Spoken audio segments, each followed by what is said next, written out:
A Chinese AI company, DeepSeek, has just rolled out an LLM tool, R1, that's taken the world by storm. This tool has wiped out over $1.5 trillion of market cap of the Western tech giants. This is being called the USA's Sputnik moment, the time during the Cold War when the Soviet Union launched the world's first satellite. But today on the News9 Plus Show, we're asking if this is India's Galwan moment when it comes to technology. Is this our wake-up call? And where is India's own DeepSeek AI LLM? Joining me to answer this is senior BJP leader and former Union Minister of State for Electronics and Information Technology, Rajiv Chandrasekhar. You know, there's this viral video that's doing the rounds on social media of Sam Altman in India in 2023 and an Indian VC asking him if he could create an LLM in $10 million. And Altman just brushes it off, saying that absolutely not. And just over a year later, China has done that. Claims to have launched a LLM in $10 million. How did China beat Altman? Look, I think when Sam was in town, I was asked the same question by a news channel, I don't recall which one, and I said one of the big mistakes in tech and the history of tech is to start believing your own Kool-Aid of invincibility, and that lasts till the next disruptor and the next bright mind comes and disrupts the status quo and the assumptions, and that's precisely what has happened. I think a couple of these American companies had begun to believe that access to capital, scaling up through huge investments in AI compute infrastructure was the only way to build AI and move to AGI and ASI, artificial general intelligence and artificial superintelligence.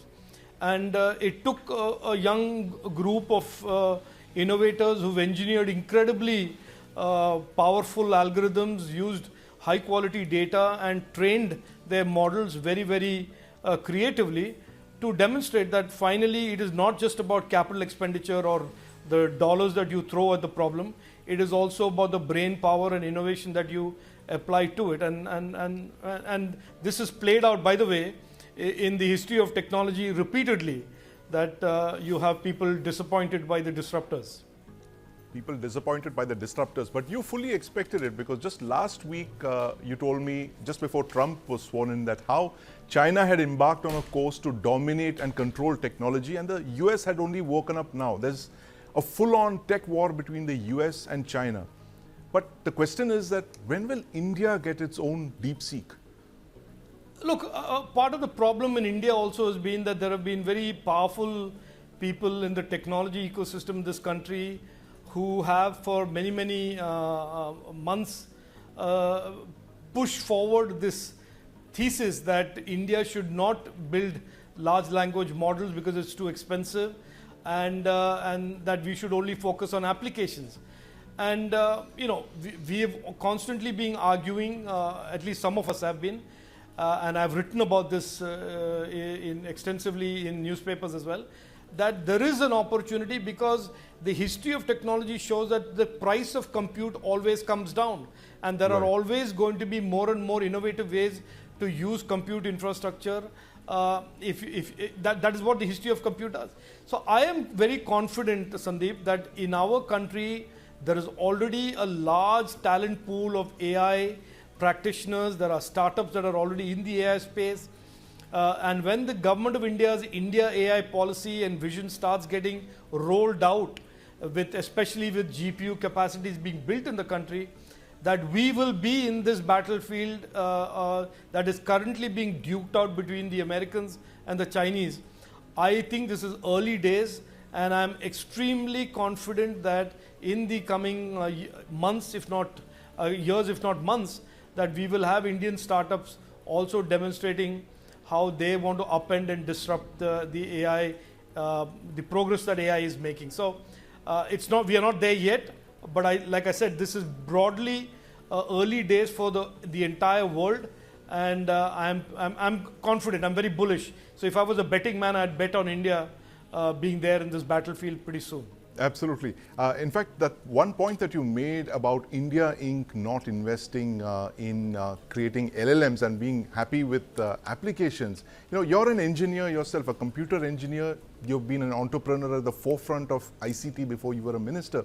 Does it concern you that India Inc. isn't investing enough in R&D? Our investments in R&D are among the lowest in the world, less than 1%.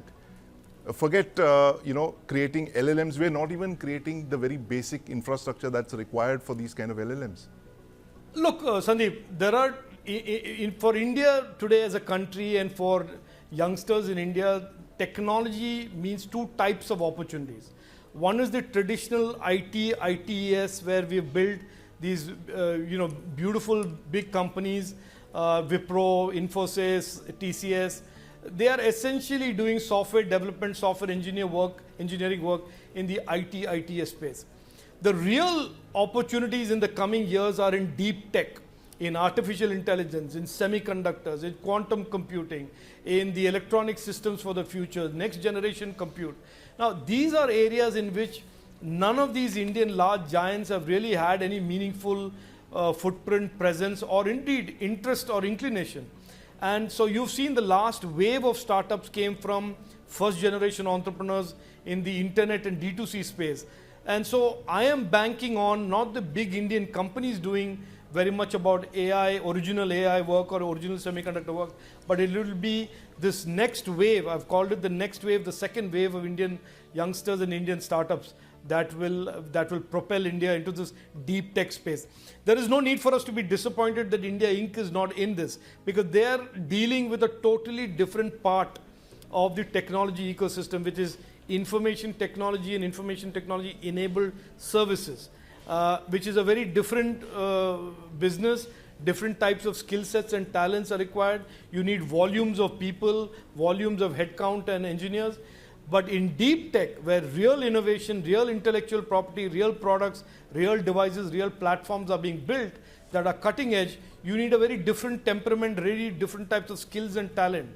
The deepseek example is the real wake-up call about how a group of young quant mathematics nerds have cracked the AI problems. So it tells you it's not just about software programming and coding, it's also about having deep knowledge about mathematics, physics, and quantitative mathematics and physics. So it's a different game, Sandeep. Yes. And so there's no reason to be either disappointed or not about the India Inc. Right. It'll be a totally new generation of young Indians that are going to champion this and lead this. Absolutely. Bet on India, as you said. But, a few days back, we saw Donald Trump, standing with those three CEOs, some of the topmost tech guys in the United States, and promising something like $500 billion for investing in AI and Stargate. We don't see anything from the government of India. What is it that the government should really do in all of this to enable this kind of a startup ecosystem for deep tech, as you just said? Look, I will respectfully disagree, Sandeep. I think in 2015, way before Donald Trump recognized the opportunity of tech, our Prime Minister Narendra Modi ji recognized that tech is not just a transformational tool for governance, but also a huge way to expand our economy and create an innovation ecosystem in our country. And today, from 4.5% of GDP that digital economy was in pre-2014, we are at almost 14% today. And we will be a fifth.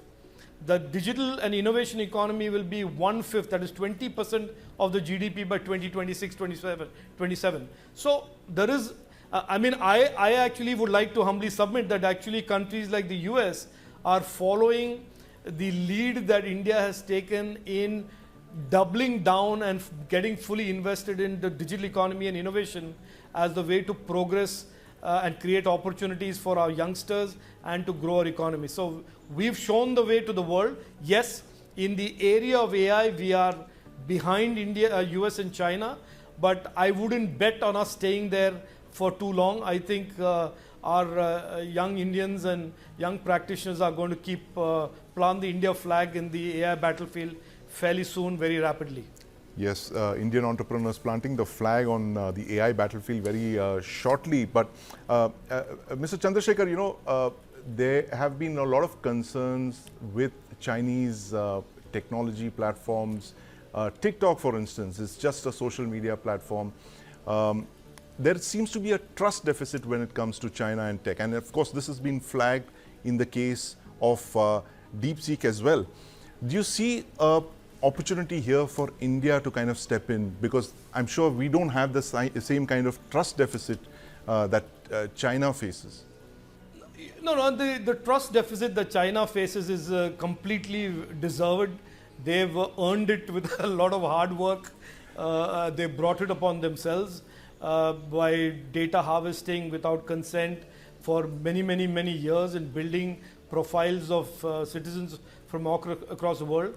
India, of course, is a very different country. We have legal safeguards, we have rule of law, we have a data protection bill that prevents anybody, including the government, from collecting and harvesting and misusing data of users in India or indeed abroad. So in a world where the word trusted platform has gained momentum for telecom equipment, the underlying plumbing of the internet, I think safe and trusted platforms in AI will also become the norm as we go forward.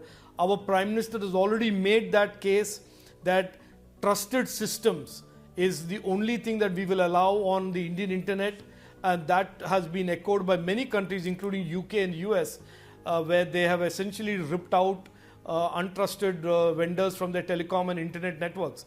So I think when we talk about AI in the future, we will talk about responsible and ethical use of AI, but responsible and ethical use of AI by ensuring that the platforms are trusted platforms. So I think that is something India has already spoken about, our Prime Minister has already spoken about as a requirement as we build the Indian innovation ecosystem. And I suspect that will get built into our AI systems, and therefore we can be different from the Chinese systems that are opaque and non-transparent as we join battle in the coming years. Absolutely. India's advantage there when it comes to the AI battle. Mr. Chandrasekhar, in conclusion, I have to read what Sridhar Vembu of Zoho has just put out on social media. He's asked about why India doesn't have foundation models, and he says it's the same reason why India doesn't have Google or Facebook of its own. You need to be able to walk before you run. And this is a question I've asked you in the past as well, that a country that doesn't have its own social media platforms, how do you expect it to have its own foundation models when it comes to AI? How critical a gap is this?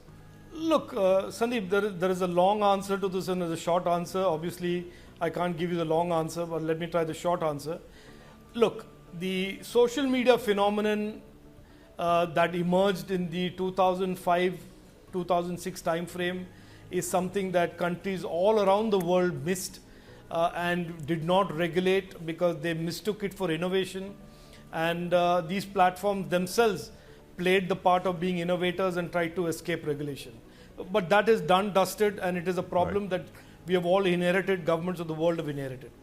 But with AI, the conversation is currently underway on what is really AI and what should be the guardrails around AI. There is a very dangerous statement made by Sam Altman 4 days ago that there needs to be a renegotiation of the social contract when it comes to AI, implying that people should be open to facing the risks and dangers and harms caused by AI systems because AI is justifying itself as going to solve the problems of tomorrow, and therefore all of this risk is acceptable. I think as these technologies upend our culture, change society, change the meaning of life, create different dynamics in our lives, there is a need for a discussion on what constitutes good AI, responsible and ethical AI, and that is a conversation I think democracies like India will lead.